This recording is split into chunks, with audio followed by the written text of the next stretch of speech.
Welcome to hashtag 52 Needs, and we are talking about harmony this week with Jennifer Moalem, who is a specialist in breaking through, a qualified counselor, an accredited practitioner of resonance repatterning, a transpersonal art therapist, and a facilitator of TRE. Prior to being in private practice, Jenny worked in education and consulting, as well as in publishing. Jenny works mostly with resonance repatterning, which is a whole group of things, and a synthesis of principles from quantum physics and epigenetics, along with ancient wisdoms. Jenny's sessions may draw on a blend of complementary therapies, conflict resolutions, emotional release processes, kinesiology, nutrition, understandings of Polyvagal Theory, and much more, depending on what's needed. Jenny's work is all about shifting to higher levels of coherence, which is another word for harmony. Welcome, Jenny. Thank you, Angela. And thank you for bringing in that word coherence, which is just such an extraordinary concept when we realize that our entire universe, everything is frequency, it's music. Every cell in our body is basically frequency. It pulses at a particular rate. So, and those cells cluster together to form organs and glands and so on. And that's in fact how MRI machines work. But if you think about heart, you know, if it vibrates outside of a particular range, we've got a problem. We know that our emotions are vibrational frequency. Yes. So could we walk into a place and we can feel the vibe, you know? And we know that our thoughts are vibrations. We now, these days, zap them to each other on our devices as little emojis and things like that, right? So when we understand that frequency is essentially like music, essentially everything is frequency, we can think about a problem or a challenge as being like being stuck on a TV channel that we don't want to be tuned into. Yeah. And the one with all the commercials. Yeah, and the horror movie, you know. Yes. I think if you like horror or not. But we, you know, then we've got the station that we'd rather tune into, which is the new possibility. And maybe we haven't yet subscribed to that channel. We haven't been able to dial into it just yet. And what we're looking at is to break down how we do that. And we can look at the actual musical definition or the parts that make up harmony to understand how this happens. So everything can be actually defined as a musical note or frequency. So for example, the note of A is 440 hertz in modern music. That's what an orchestra tunes to. And then that can be taken to an octave. Now, to get an octave, it's just pure maths. We either double it to get the next octave up to 880, or we halve it to get the octave below. And that's quite an interesting way of thinking about a problem or a challenge, because whenever something comes up that's disharmonious, we need to like take a little pause, step back, and we can rise above it, you know, like we can go up an octave and sort of get that eagle-eyed perspective on it, the big picture perspective. But we might go home that night, and if we're still focused on it, we could do the deep dive. We could go down the octave and start dissecting, you know, what are the beliefs that have been triggered here in this experience for me, and so on. So octave is kind of a useful concept. Yeah, but we need to have access to the different octaves, and often people provide those to us, don't they? Because I mean, that's the whole, I mean, from what I understand, that's the whole thing about diversity. We want people to be different, especially in a team, because they provide all of those different notes and octaves, and somebody will be a bass baritone and somebody will be a soprano. That's right. And it's when we get the dissonance, when we get the clashes, that we need to do that investigation, you know. And what the next ingredient of harmony is amplitude. And that, you know, we've all seen those waves. Think about amplitude like your amplifier, you know. Are we going to turn up the volume, the loudness, or are we going to turn it down on that particular issue? Because sometimes we amplify issues that don't really need to be amplified. Here's mine for that. Oh, yes. Yes, yes. Exactly. That's my symbol. The drama. The drama. Yeah. Exactly. Yes. And sometimes, you know, we just need access to that volume button to be able to turn things down and go, this isn't really an issue. Yeah. And then we've got the next one, the fourth ingredient is harmonics.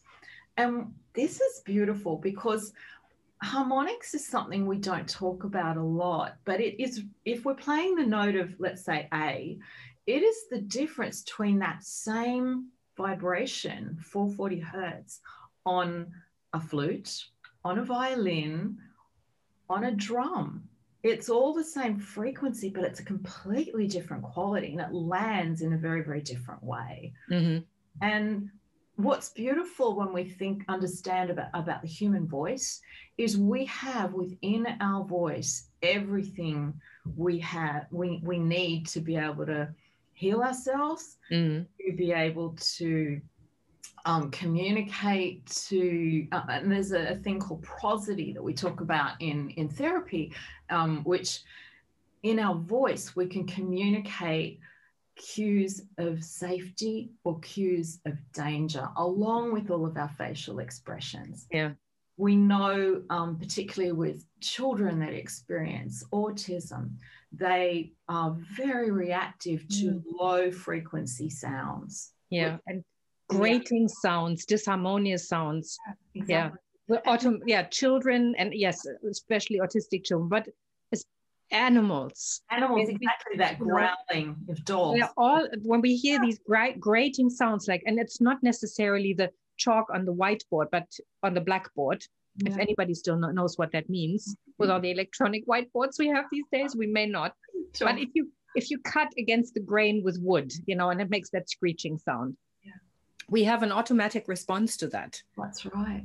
Yeah. That's right. And you hear like dogs in the park, you know, that growling sound as, you know, about to be a bit of a tussle. So harmonics is really wonderful to sort of help us realize that we can just use our voice to start bringing resolution in any conflict situation. You know, we pick that up very subconsciously. And then the last ingredient, if you like, is intervals. And that's simply the space between two notes. And every note, every interval in music has a different meaning. So for example, in lullabies, we'll often use a sixth because that's very, very soothing. But if we do the seventh, which is the one note before the octave, it sounds like a real clash. It's dissonant. And when we get that, that's really symbolic of what happens when there's a very strong move to somehow we have to harmonize it one way or another. We've either got to go up or down a note to kind of get some harmony. Think about that as like different values, where we've got a clash of values in the workplace. And, you know, we know that our values, for example, don't maybe match the values of the workplace that we're in, right? Yeah. And we literally don't resonate with it. Exactly. And there's eventually, if we continue to have that dissonance, either we will leave or we'll potentially lose our job, or if it happens with somebody in the workplace that we have a difference of values with, a dissonance with, that maybe is our boss or something like that. It's interesting when we start to do the work of becoming more coherent. It's a little bit like the one who has the stronger field will hold the position and the other one tends to leave. A bit like, you know, two planets being held in orbit through their magnetic fields. You know, the stronger planet kind of has the pull on the other planet. So I've seen that happen so often with clients where they've had a really difficult person that they're working with. And as we do the work of being really coherent, that boss will get transferred or they'll get a promotion to a new place. So, yeah. So disharmony is essential to generate movement and growth. We need the dissonance to help us move to the next level. Sure. But we don't have to accept it and live with it. No. That's the important thing. It's about getting back into coherence. And and you talked about the fact that emotions are contagious, and they are. Now I will repeat this again. Nobody can make us feel anything. Yes. It's how we resonate with it and our response to it that determines how we get triggered and how quickly we can overcome whatever dissonance we've had.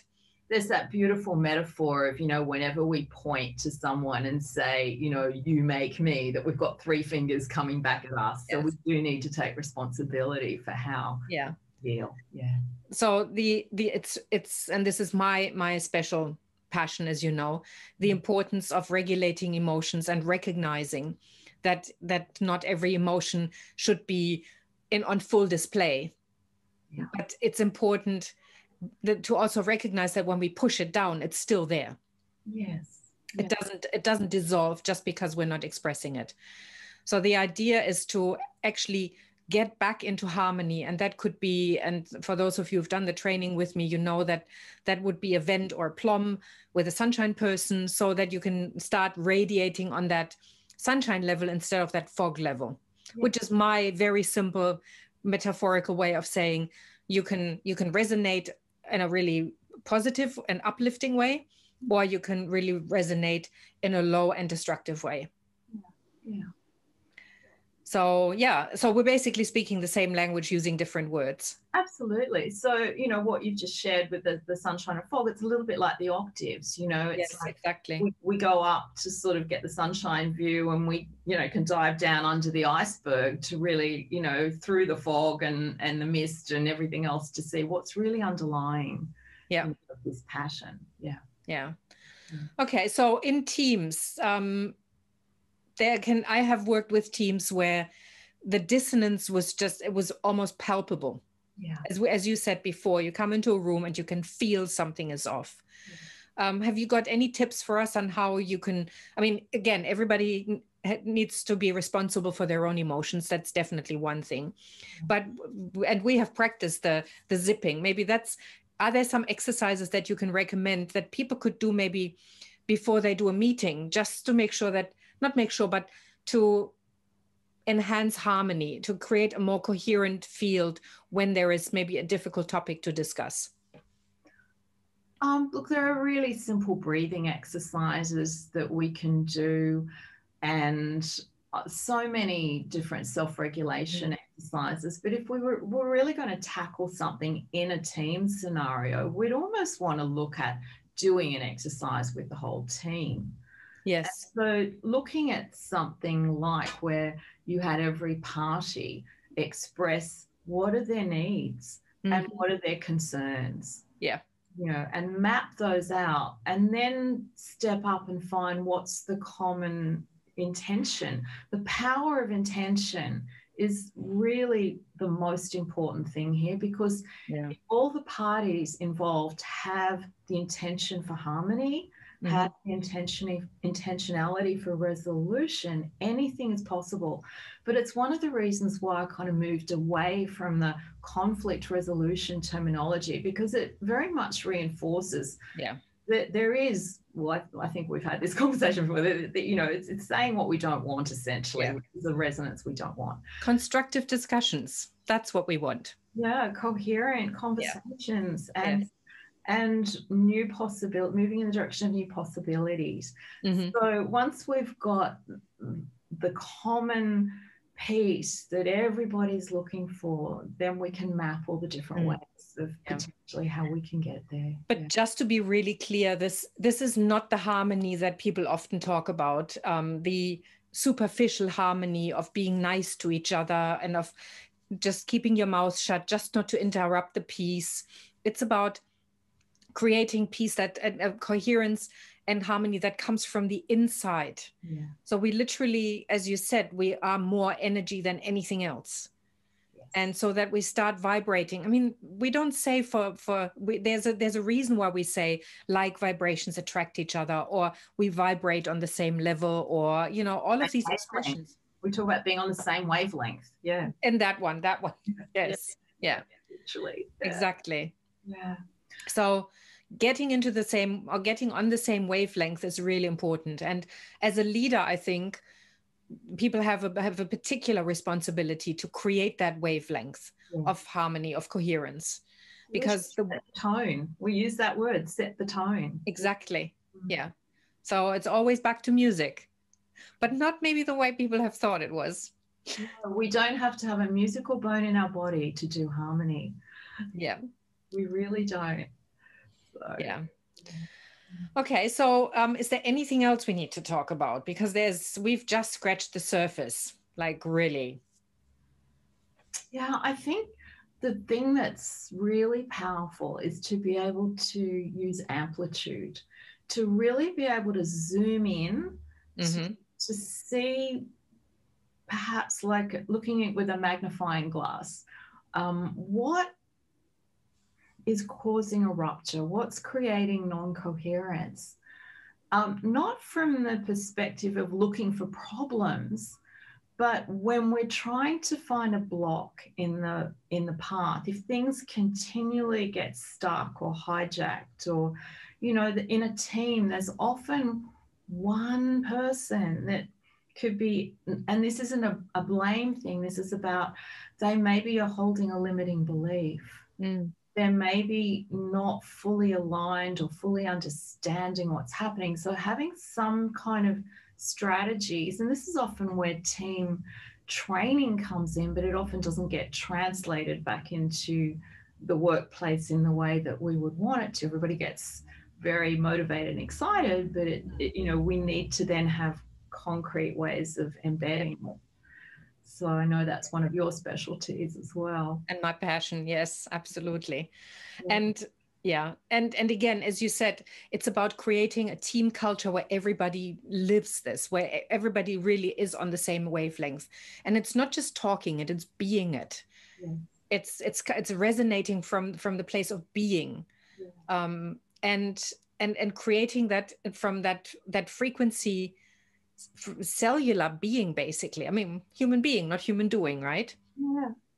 But as you said, as you said, doing this as a team makes a really big difference. I know we always talk about the fact that the fish rots from the head down and the leader needs to do it. I totally agree with all of that. But it's not enough if the leader does it. It's actually everybody doing it together. Absolutely. And they have done all sorts of experiments where they've actually created coherence using heart math, for example, where they got people to hold hands and then breathe together. And one person that was really incoherent, just through the fact of having somebody who practiced being really coherent, that everybody in the room started going into coherence, and it was really fast. Yes. Went really, really quickly. Yes. There have also been meditations where people got together and meditated in large groups and found out that don't hold me to the exact figures, but there was a drop in crime rate and in homicide rate of over 20, almost 30%, I think, for a number of days in that particular area. So if anybody thinks that harmony is just something that is just on a superficial level, it's not. We are literally wired for harmony, and it's important to bring that to the workplace as well as to the family. But we often spend more time at work than we spend with our families, right? And so why wouldn't we want to have that at work as well? Yeah, yeah. And you know, the power of intention is so amazing, because and one of the best examples of that is when a doctor gives a prognosis that people literally take on board because it comes from an authority figure. Yeah. And, you know, we do that when we're kids at school. We get limiting beliefs about ourselves, and we do it in the workplace when our boss tells us we can't, you know, do X, Y, or Z, or we're not worthy of such a promotion. You will never be promoted. Yes, exactly. Right. Yeah. You know? So those are the areas where we can take responsibility for shifting our note, our resonance. Yeah. That's really powerful. And the other thing that really works well with teams, if you've come across organizational constellations work, that's very, very powerful when when we're wanting to transform something in a team. Yeah. That's going to be another discussion of at least an hour, because constellations, that's a whole different topic. Yeah, it is. It's fascinating. It's a brilliant topic. And that's, by the way, how we both met. We met in a family constellation workshop. But constellation work is brilliant. If you ever get a chance, anybody who's watching this and is interested in this, talk to Jenny about it. Yeah. Because she doesn't just do family, she also does organizational ones. Yeah. So, yeah, okay. So this would be a good place to stop, I'd say, because we can go deeper and deeper and deeper and harmonate and resonate even more deeply. Thank you so much for your wisdom and for your resounding knowledge. And thank you everybody for watching, and I'll see you next week. Thank you, Angela.